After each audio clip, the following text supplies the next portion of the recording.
Assalamualaikum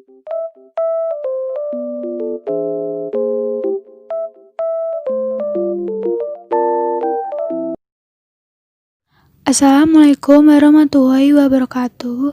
Halo teman-teman, saya Desi Trilanasari, NIM 18070161117, kelas Psikologi 5C.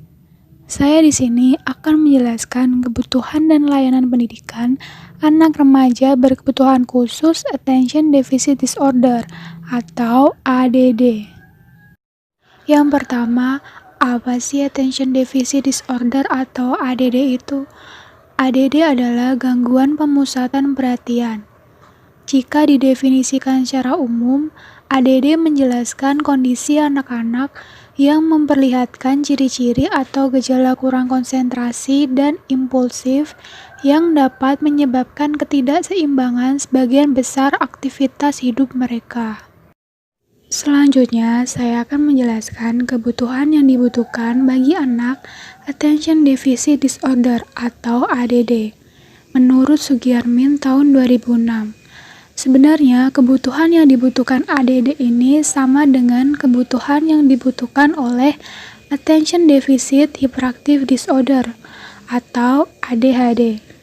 Hanya saja yang membedakan, ADD tidak membutuhkan pengendalian diri berupa pengurangan hiperaktivitas, karena anak ADD ini cenderung pendiam, tidak hiperaktif, dan hanyut dalam dunianya sendiri. Jadi, kebutuhan yang dibutuhkan bagi anak Attention Deficit Disorder atau ADD ini yang pertama pengendalian diri, yaitu meningkatkan rentang perhatian dan pengendalian impulsivitas. Berikut kebutuhan pengendalian diri bagi anak ADD, yaitu yang pertama, rutinitas, struktur, dan konsistensi. Untuk terpenuhinya rutinitas, struktur, dan konsistensi, perlu dibuat jadwal harian dalam bentuk visual dan tempelkan di tempat yang mudah dilihat. Bila ada perubahan, beritahu sebelumnya. Tetapkan peraturan secara jelas beserta konsekuensinya bila anak melanggar peraturan tersebut. Konsistensi dalam penerapan disiplin, yaitu pemberian reward bagi tingkah laku positif dan penerapan konsekuensi atau hukuman haruslah konsisten agar anak tidak bingung. Yang kedua, fokuskan pada hal-hal positif. Untuk meningkatkan rasa percaya diri anak, beri perhatian lebih pada keunggulan anak dan saat-saat ia melakukan tingkah laku positif. Berikan reward dan penghargaan atas usaha-usaha yang telah ia lakukan walaupun hasilnya belum memuaskan. Temukan aktivitas-aktivitas yang disukai anak dan kembangkan kemampuan anak secara optimal agar dapat dibanggakan. Yang ketiga, penjelasan yang sederhana dan singkat. Agar anak dapat memahami apa yang disampaikan orang lain, penjelasan harus diberikan dengan kata-kata sederhana, singkat, dan dalam situasi yang tenang. Penting untuk menarik perhatian anak sebelum memulai penjelasan.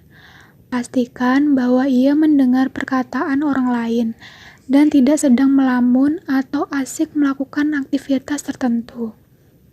Amat disarankan untuk menggunakan nada suara datar, monoton, dan tegas bila berbicara dengan anak.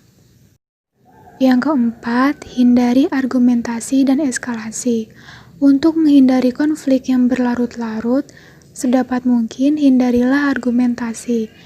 Beri perintah atau larangan dengan singkat dan tegas. Abaikan saja komentar-komentar protes dari anak.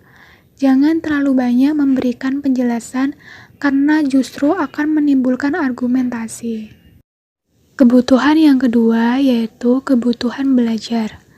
Anak ADD seperti anak normal lainnya membutuhkan pengembangan diri yaitu melalui belajar. Karena hambatan yang dialaminya akan pemenuhan kebutuhan belajar pada anak ADD tidak semulus pada anak umumnya. Tanpa bantuan yang dirancang secara khusus, maka anak ADD akan mengalami kesulitan untuk bisa belajar secara optimal dan mengembangkan potensi yang dimilikinya. Padahal secara khusus, potensi mereka memiliki tingkat kecerdasan yang relatif baik, bahkan sama seperti anak normal pada umumnya. Menurut Bruno de Alonso mengatakan bahwa anak ADD mempunyai kemampuan bersosialisasi yang rendah, harga diri rendah, dan sering mengasingkan diri. Anak ADD sering tidak dapat bergaul dengan teman-temannya dan mereka cenderung tidak disukai. Namun, anak tersebut tidak tahu cara memperbaikinya. Dengan hal itu, model pendidikan inklusi merupakan sebuah alternatif untuk melayani anak berkebutuhan khusus. Salah satunya untuk anak ADD.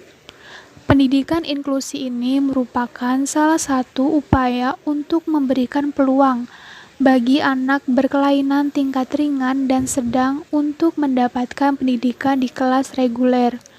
Hal ini menunjukkan bahwa kelas reguler merupakan tempat belajar yang relevan bagi anak berkelainan, apapun jenis kelainannya dan bagaimanapun gradasinya, untuk dapat mengoptimalkan potensi dengan pelayanan yang tepat. Penelitian yang dilakukan oleh Fisher dan Meyer tahun 2002 menunjukkan bahwa siswa yang berada di sekolah inklusi lebih dapat berkembang dan dapat meningkatkan kemampuan sosialnya dibandingkan dengan siswa yang berada di sekolah khusus. Selanjutnya, ada model pembelajaran bagi siswa inklusi, salah satunya untuk anak ADD. Yang pertama ada model pembelajaran klasikal. Pelaksanaan model pembelajaran klasikal diajarkan bersama-sama di kelas reguler yang dipandu oleh guru kelas. Dalam model pembelajaran ini, siswa inklusi mengikuti pembelajaran bersama dengan siswa normal lainnya. Hal ini bertujuan untuk melatih sikap sosial siswa agar dapat berinteraksi dengan baik. Yang kedua, ada model pembelajaran kelas kecil atau pull-out. Kelas kecil atau pull-out dilaksanakan secara mandiri untuk siswa inklusi yang mengalami kesulitan dalam menerima pelajaran di kelas reguler. Biasanya pull-out dilakukan adanya kerjasama dengan guru kelas dan guru pendamping khusus. Yang ketiga, ada model pembelajaran berbasis alam. Pelaksanaan pembelajaran berbasis alam, siswa inklusi diminta untuk mengamati langsung ke lingkungan sekitar sekolah dengan bimbingan dan arahan dari guru. Misalnya, dalam materi matematika atau numerik, siswa diminta mencari daun atau benda lainnya sebanyak yang ditentukan. Sekian penjelasan dari saya. Maaf apabila ada salah kata, dan terima kasih atas perhatiannya. Wassalamualaikum warahmatullahi wabarakatuh.